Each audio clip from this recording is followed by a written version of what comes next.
Hi, this is Ken, and I've got a great book for you this week. It's called The Godfather by Mario Puzo. Okay, and I just got back from the library and I was looking for a book that would be kind of dark and dangerous, something kind of exciting. And the librarian said, I've got the best book for you. And she went and she got this book. She said, this is a classic and it's got gangsters and guns and you're going to love this, Ken. And I was like, yes, I'm sold. I'm taking that book. So let's read this together and dive into The Godfather. I'm just going to read right from the back cover. Almost 50 years ago, a classic was born. A searing portrayal of the mafia underworld, The Godfather introduced readers to the first family of American crime fiction, the Corleones, and their powerful legacy of tradition, blood, and honor. The seduction of power, the pitfalls of greed, and the allegiance to family. Wow, that sounds like the makings of a great story. So let's just dive in and see what this classic novel is all about.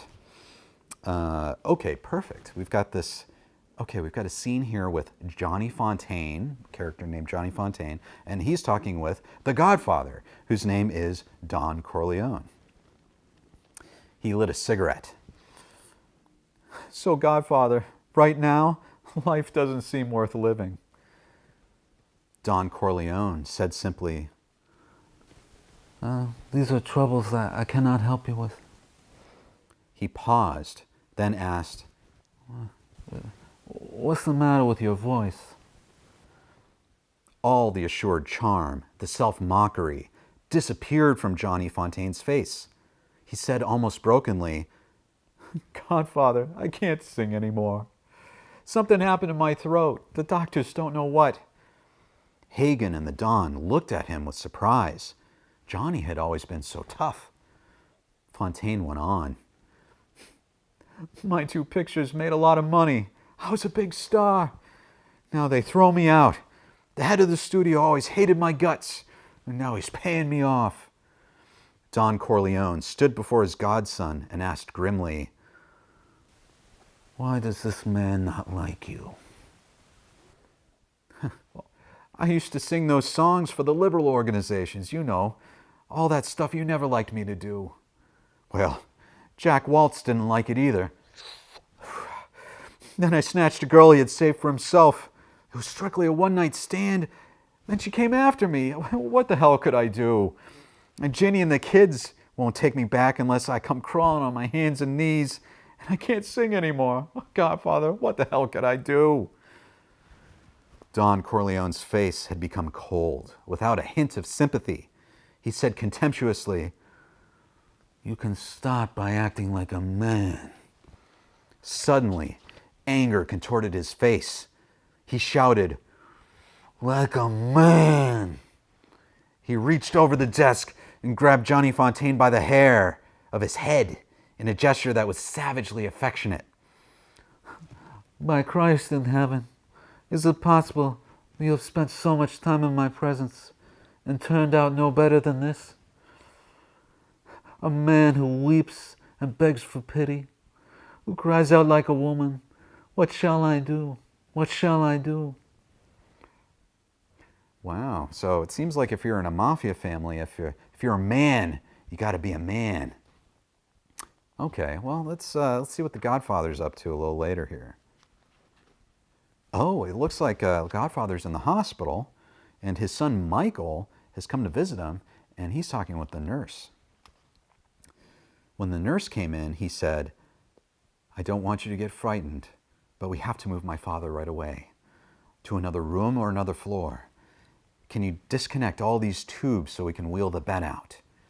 The nurse said, That's ridiculous. We have to get permission from the doctor. Michael spoke very quickly.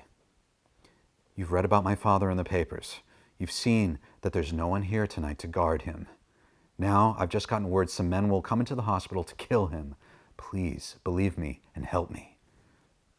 He could be extraordinarily persuasive when he wanted to be. The nurse said, We don't have to disconnect the tubes. We can wheel the stand with the bed. At that moment, he heard his father's voice from the bed, hoarse but full of strength. Michael, is that you? What happened? What is it? Michael leaned over the bed. He took his father's hand in his. "It's Mike," he said. "Don't be afraid. Now listen. Don't make any noise at all, especially if someone calls your name. Some people want to kill you, understand? But I'm here, so don't be afraid." Don Corleone, still not fully conscious of what had happened to him the day before, was in terrible pain, yet smiled benevolently on his youngest son, wanting to tell him, but it was too much effort. Why should I be afraid now? Strange men have come to kill me ever since I was 12 years old. Oh, wow. It's really it's touching, almost kind of a tragic moment. They have to live with this danger all of their lives. Well, let's see what happens a little later. Okay, so Michael, it looks like he's actually eating in an Italian restaurant with two people named Captain McCluskey and Sollozzo. Let's see what happens. Sollozzo was leaning toward him. Michael, his belly covered by the table, unbuttoned his jacket and listened intently. He could not understand a word the man was saying. It was literally gibberish to him. His mind was so filled with pounding blood that no word registered. Underneath the table, his right hand moved to the gun, tucked into his waistband, and he drew it free. At that moment, the waiter came to take their order, and Sollozzo turned his head to speak to the waiter.